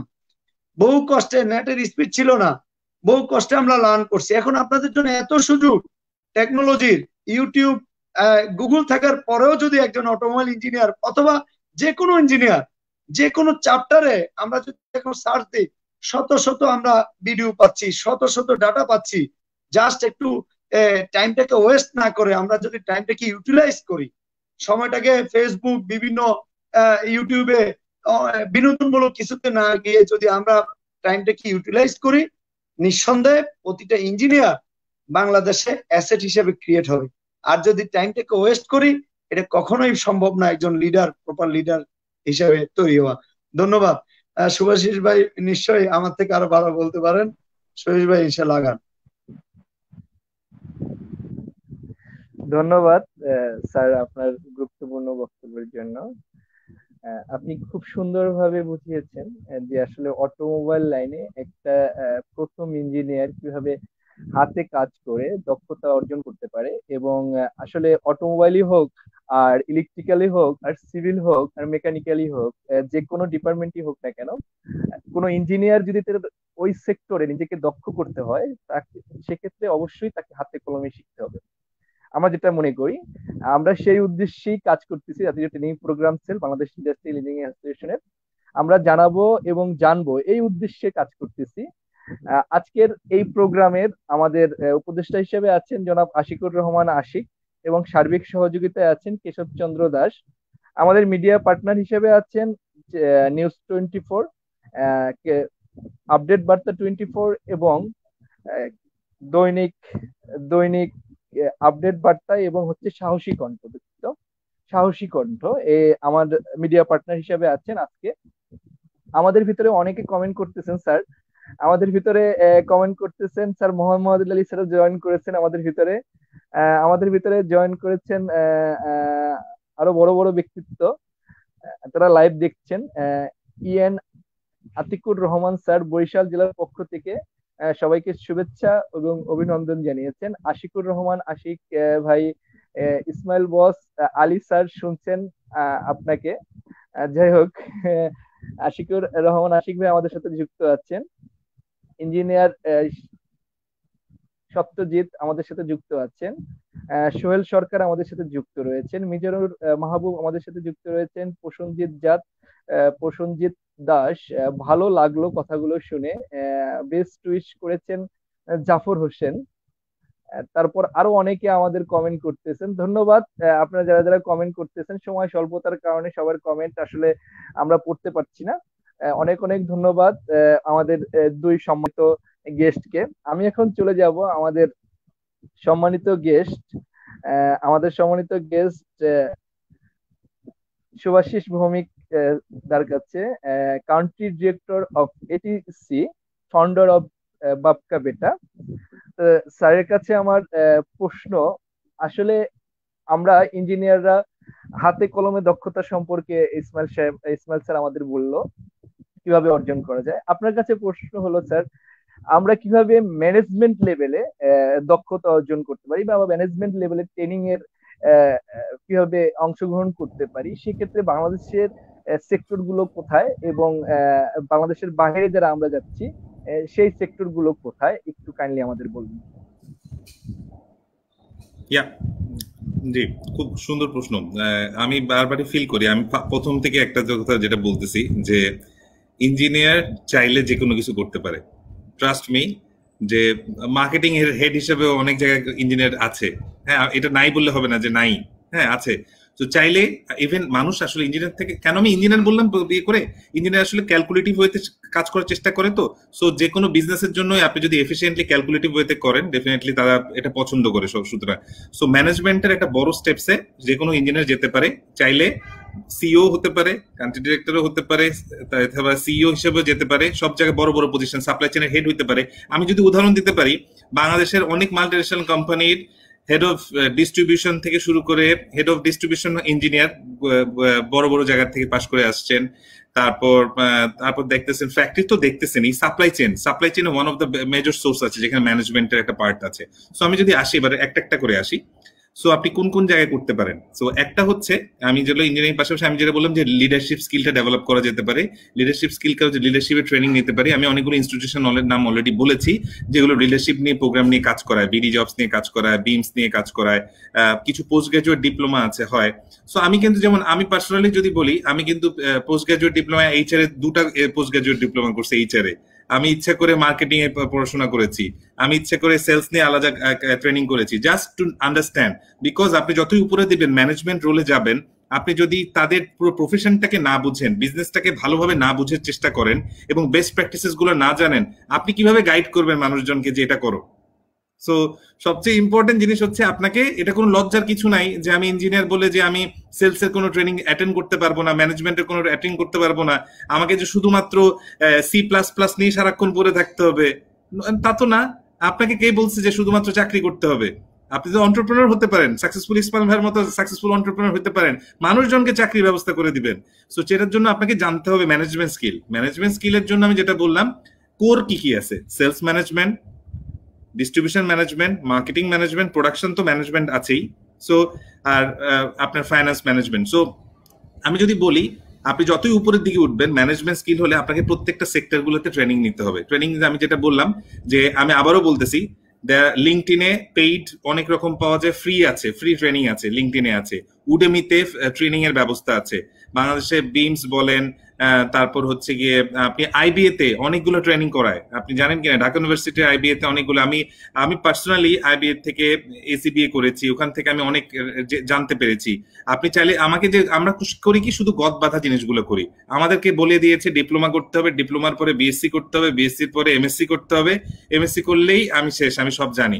আলটিমেটলি আমি তা না, এর বাইরে অনেক কিছু আছে, সেইখান থেকে আপনি ট্রেনিং গুলো নিতে পারেন। আপনাকে জানতে হবে যে বিভিন্ন জায়গাতে কি ধরনের ট্রেনিং দেয়, ম্যানেজমেন্টের স্কিল গুলো কিভাবে ডেভেলপমেন্ট হচ্ছে সেগুলো জানতে হবে। যেমন আমি যদি বলি যে বিভিন্ন আপনি দেখবেন যে বিভিন্ন সময় ইন্টারন্যাশনালি কিছু কিছু কিছু ধরনের কনফারেন্স করে, ওয়েবিনার করে, সো ওগুলোতে পার্টিসিপেট করতে হবে, ওগুলো থেকে আপনি নলেজ পাবেন। সো যেমন আজকে আপনি করতেছেন, আজকে কি ট্রেনিং তো আমরা করাচ্ছি না, আমরা করাচ্ছি কি আমরা শেয়ার করছি, ইনফরমেশন শেয়ার করছি।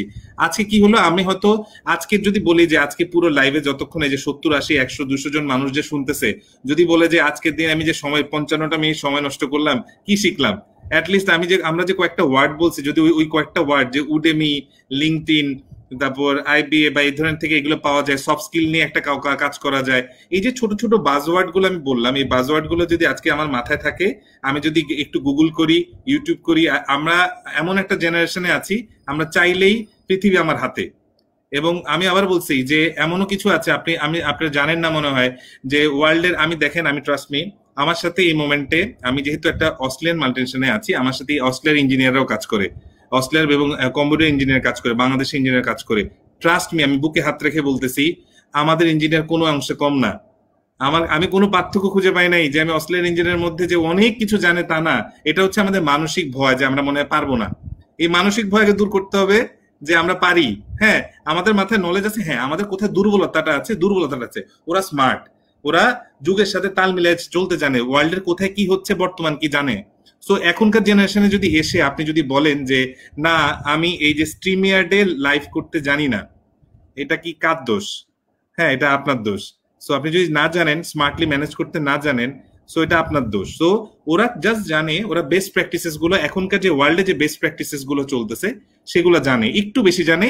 সো একটু বেশি জানটা আমরা কিভাবে মিলাইতে পারি, আমরা সার্চ করে দেখবো। যে আমি একটু দেখলাম ইলেকট্রিক্যাল ভাই বলতেছিল, আমাকে কোশ্চেন করতেছিল একজন, যে ইলেকট্রিক্যালে কি ট্রেনিং নেবো, যে ভাইয়া ইলেকট্রিক্যালের ট্রেনিং নেওয়ার জন্য তো আপনার, আমি আবারও বলতেছি, আপনি কোন লাইনে আছে, যে লাইনে আছে ডেফিনেটলি এই ধরনের লাইনগুলো আপনি একটু খোঁজ নেন, না। Electrical training, Bangladesh electrical training দিয়ে দেখলে হাজারো ট্রেনিং আসবে, ওই রিলেটেড গুলো করে ফেলেন।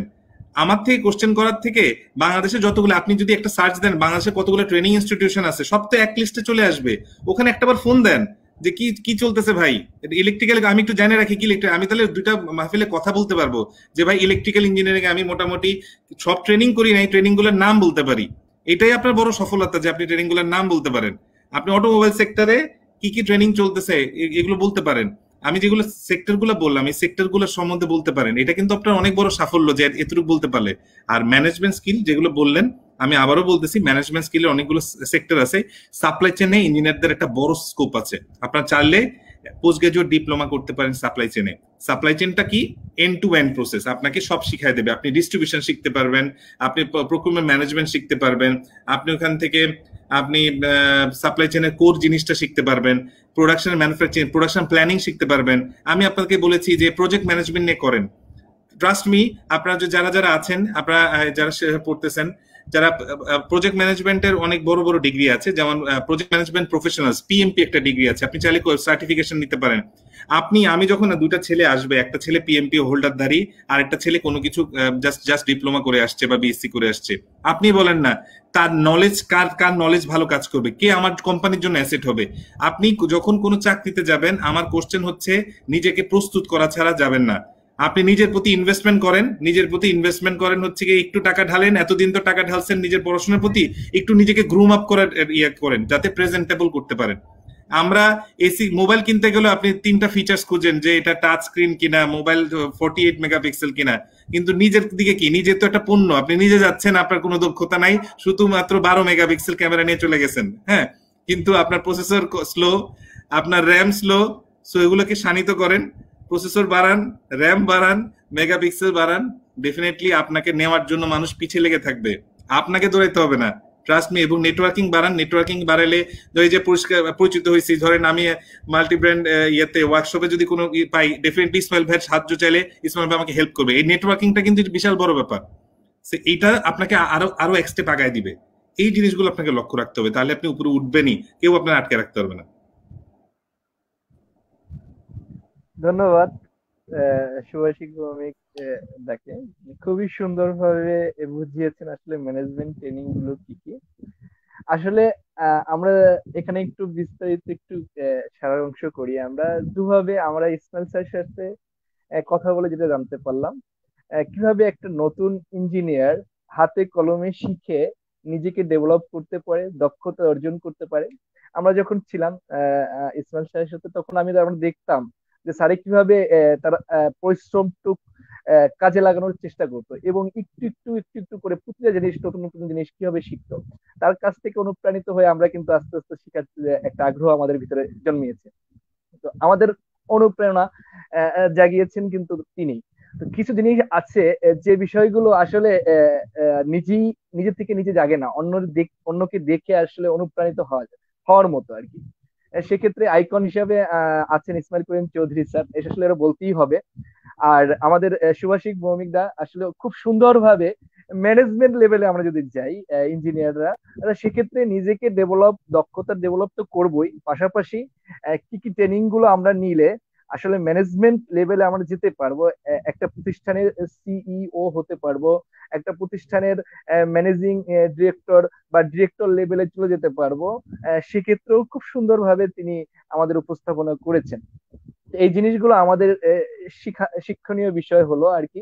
আমরা আসলে আলোচনায় বসেছি, কিন্তু আসলে আলোচনা হয় নাই, আমি এখান থেকে অনেক কিছু শিখেছি এবং কিছু ইনফরমেশন পেয়েছি যেগুলো আমি নোট ডাউন নিজেও করেছি, যে ইনফরমেশন গুলো আমার ক্ষেত্রেও খুব জরুরি, এবং যারা শুনতেছেন, যারা কমেন্ট করতেছেন তাদের ক্ষেত্রেও খুবই জরুরি। আমাদের ভিতরে কমেন্ট করতেছেন জাতীয় ট্রাস্টি আমাদের বাংলাদেশ ইন্ডাস্ট্রিয়াল ইঞ্জিনিয়ারিং অ্যাসোসিয়েশনের পরিচালক জনাব আব্দুল আল মামুন ভাই। উনি ধন্যবাদ জানিয়েছেন আমাদেরকে এবং শুভকামনা জানিয়েছেন। আমাদের ভিতরে আদনান হাবিব, নাভনা ইঞ্জিনিয়ারিং লিমিটেডের পক্ষ থেকে শুভেচ্ছা ও অভিনন্দন শুভাশিস ভৌমিক স্যারকে। ধন্যবাদ আদনান হাবিব ভাই, আপনাকে অনেক অনেক ধন্যবাদ, আপনি শুভেচ্ছা জানিয়েছেন। মিজানুর হাবিব ভাই আমাদের ভিতরে কমেন্ট করেছেন, সম্মানিত অতিথি মহোদয়ের স্যারদের সাভার মানিকগঞ্জ শিল্পজনের পক্ষ থেকে শুভেচ্ছা ও অভিনন্দন। আমাদের ভিতরে মোহাম্মদ আলী স্যার কমেন্ট করেছেন, it's a wonderful knowledge sharing, thank you sir for your sharing, for your comment. আমাদের ভিতরে আরো অনেকেও কমেন্ট করতেছেন এবং করছেন, ধন্যবাদ সবাইকে, অনেক অনেক ধন্যবাদ। আমাদের হাতে সময় খুবই অল্প, যার কারণে সবাই কমেন্ট আমরা পড়তে পারছি না। সবাই এভাবে আমাদের সাথে থাকুন, বাংলাদেশ ইন্ডাস্ট্রিয়াল ইঞ্জিনিয়ারিং সাথে থাকুন। আমরা যেন ট্রেনিং সেলের সাথে এই প্রোগ্রাম আমাদের যেভাবে কথা বলেছি, তাদের অনুপ্রেরণায় যেভাবে আমাদের করা উচিত, ট্রেনিং সেশন কিভাবে করা উচিত এবং একটা আন্তর্জাতিক মানের ট্রেনিং প্রোগ্রাম কিভাবে করা উচিত, তাদের কাছ থেকে যে পরামর্শগুলো পেলাম সেই পরামর্শ অনুযায়ী আমরা কাজ করতে পারবো ইনশাল্লাহ। তো আমরা আমার ইসমাইল স্যার কাছে আমি আবার চলে যাচ্ছি। Ismail Karim Chowdhury, managing director, multi brand group. তার কাছে আমরা জানতে চাবো, আমাদের ইঞ্জিনিয়ার ক্ষেত্রে ইঞ্জিনিয়ারদের কিছু কিছু ভয় ভীতি থাকে হাতে কাজ করার, যে ভয়গুলো আসলে আমাদের দক্ষতা, আমরা এখন বুঝি আমাদের দক্ষতা এবং আমাদের উপরে ওঠার জন্য আসলে একটা কাটা হয়ে দাঁড়ায়। তো আমার প্রশ্ন হলো, আমাদের এই মানসিক ভয়টাকে আমরা কিভাবে ট্রেনিং এর মাধ্যমে দূর করতে পারি, বা ট্রেনিং এর ভূমিকা কি হতে পারে সে বিষয়ে কিছু বলার জন্য। ধন্যবাদ। আসলে এখানে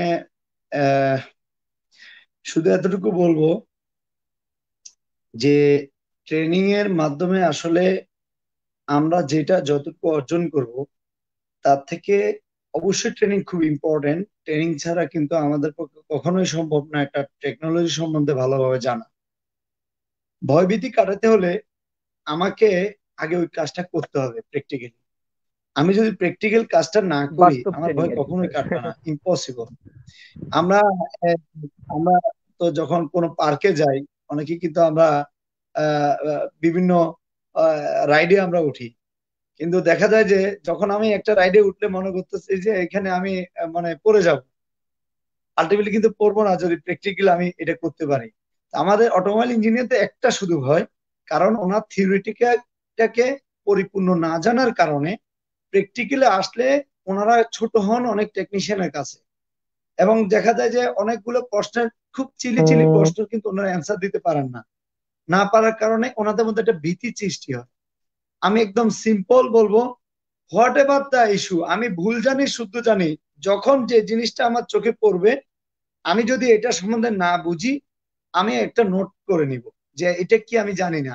যখনই আমি একটু ফ্রি টাইম পাবো গুগল করতে পারি, ইউটিউবে দেখতে পারি যে আমার এই জিনিসটার আসলে প্রপার নাম কি, এটা কেন ব্যবহার করা হয়েছে, এটা কিভাবে ফাংশনটা কি, ডায়াগনোসিস কিভাবে করব, ভালো থাকলে কিভাবে বুঝবো, খারাপ থাকলে কিভাবে বুঝবো।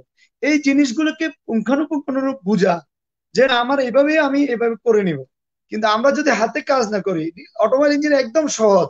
এক সপ্তাহে যদি আমি একটা সিস্টেম সম্বন্ধে বুঝি, একটা সপ্তাহকে ভাগ করে নিব যে আমি কুলিং সিস্টেম শিখবো আমি এই এক সপ্তাহের মধ্যে, লুব্রিকেশন সিস্টেম শিখবো এই এক সপ্তাহের মধ্যে, তারপর আমি লাইটিং সিস্টেম শিখবো এই এক সপ্তাহের মধ্যে। এভাবে সেগমেন্ট অনুযায়ী ভাগ করলে এবং ওটার সম্বন্ধে সিস্টেমে কি কি কম্পোনেন্ট আছে, প্রতিটা কম্পোনেন্টের ফাংশন গুলো কি, এগুলি সম্বন্ধে পর্যাপ্ত পড়াশোনা করা, নলেজ অর্জন করা।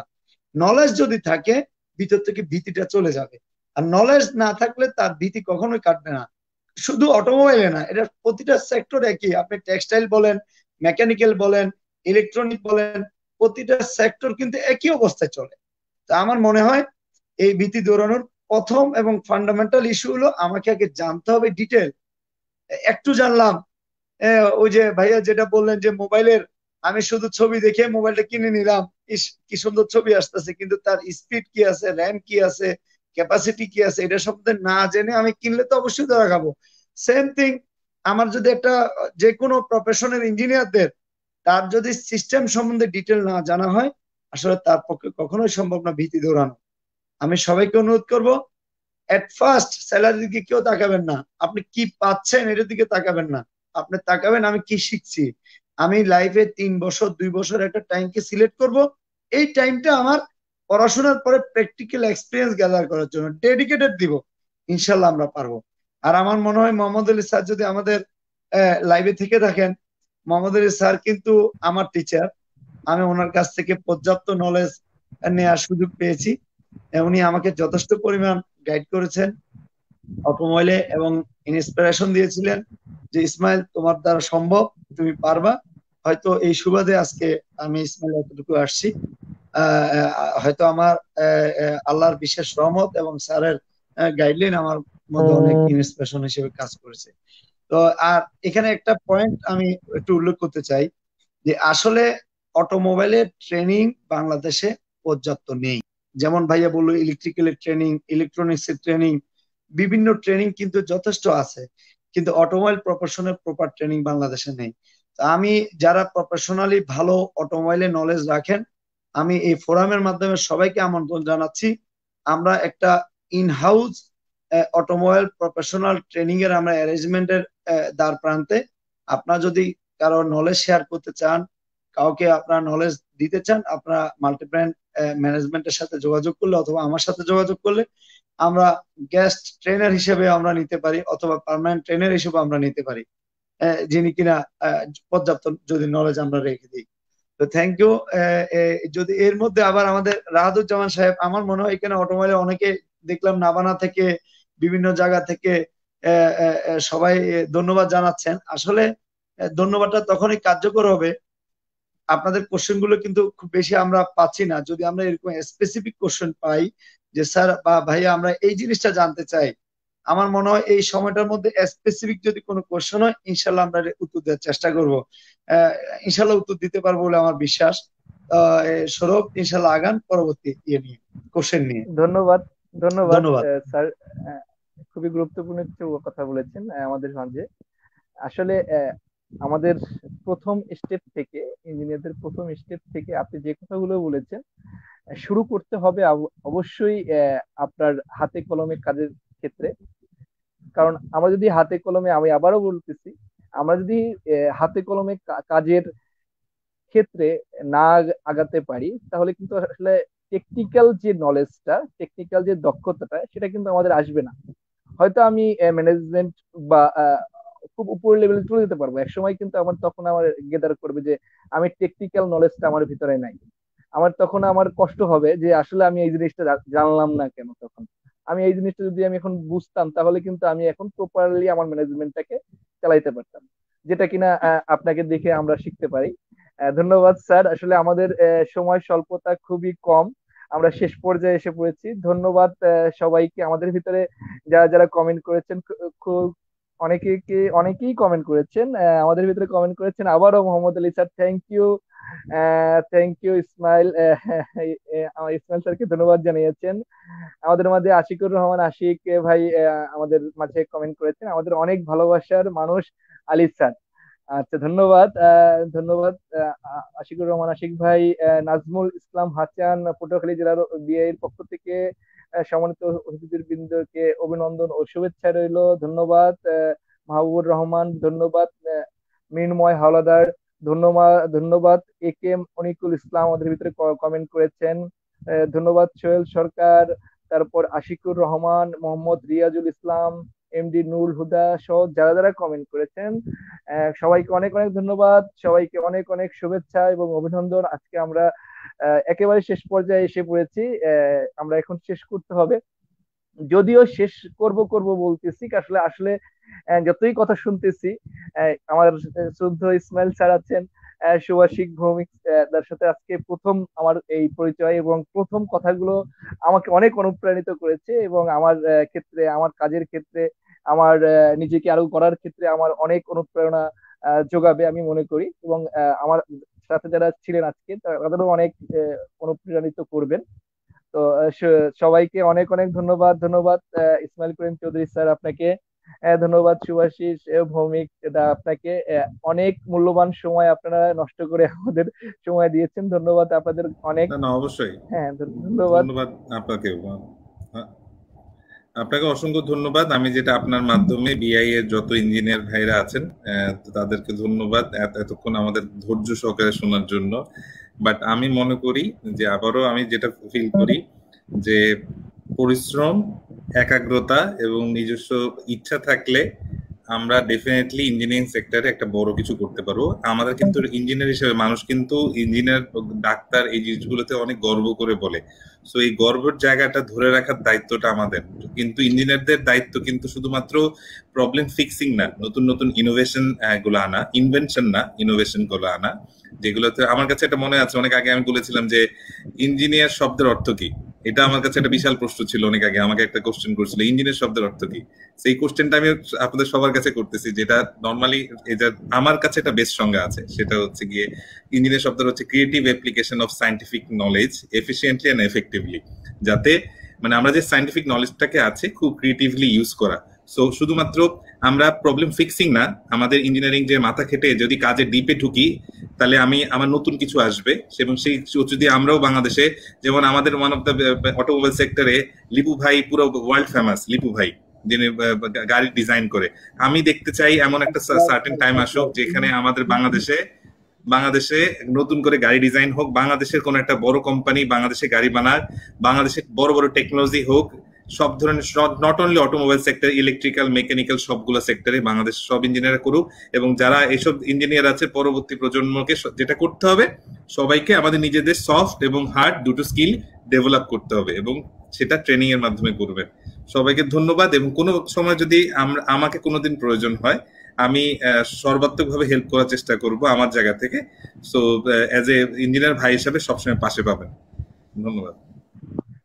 ধন্যবাদ। আমিও ধন্যবাদ সৌরভ সাহেব, আমিও সবাইকে ধন্যবাদ জানাই যারা আজকে লাইভে আসলেন এবং যারা আমাদেরকে ইন্সপিরেশন দিচ্ছেন।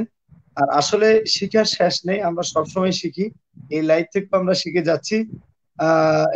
যারা কষ্ট করলেন, আমাদের আশিকুর রহমান আশিক, সৌরভ, যারা ইঞ্জিনিয়ার টিম থেকে আপনারা এক করার প্রাণবন্ত চেষ্টা করে যাচ্ছেন, আপনাদের সবাইকে আসলে ধন্যবাদ। আমরা লাস্ট একটা কথা বলে দিই, শুধু এতটুকু, বাইরের কোনো ইঞ্জিনিয়ার বাংলাদেশে ইঞ্জিনিয়ারিং করার প্রয়োজন নাই, আমরা অবশ্যই ট্রেনিং নিব তাদের থেকে। আমাদের দেশে পর্যাপ্ত ম্যান পাওয়ার আছে, শুধু গভর্নমেন্টকে বলবো, সকল ইঞ্জিনিয়ার ভাইদেরকে বলবো, আমরা ইঞ্জিনিয়ারদেরকে হেল্প করি, দেখবেন আমরা নিজেরাই নিজেদের দেশকে অনেক ডেভেলপ করতে পারবো। যেমন আমরা যদি এখন তুর্কির দিকে তাকাই, ড্রোনে তারা কিন্তু নিজেদের সক্ষমতা নিজেরা অর্জন করছে। তো আমরা বাংলাদেশে কি পারবো না? কেন আমরা বাইরের ইঞ্জিনিয়ার উপর ডিপেন্ড করতে হবে? ইনশাল্লাহ আমরা পারবো। আমরা সবাই এক হই, বড় মন নিয়ে, শিখানোর উদ্দেশ্য নিয়ে এবং প্রফেশনাল ট্রেনিং ইনস্টিটিউট গঠন করার জন্য সবাই যেন আমরা একসাথে কাজ করি। ধন্যবাদ এই টিমের সবাইকে। ধন্যবাদ ইসমাইল করিম চৌধুরী স্যার, এবং ধন্যবাদ আজকের যারা যারা আমাদের লাইভে কমেন্ট করেছেন, শেয়ার করেছেন, ধন্যবাদ সবাইকে। ধন্যবাদ আশিকুর রহমান আশিক ভাই, আমাদের অ্যাডভাইজার। ধন্যবাদ কেশব দা, আপনাকেও, যারা সার্বিক সহযোগিতায় ছিলেন যত ট্রেনিং প্রোগ্রাম ছিল। তো এই বলে আমি সৌরভ চন্দ্র শীল আপনাদের সাথে ছিলাম সারাটিক্ষণ। ধন্যবাদ আমাদের দুই গেস্টকে, শুভাশিস ভৌমিক এবং ইসমাইল করিম চৌধুরী।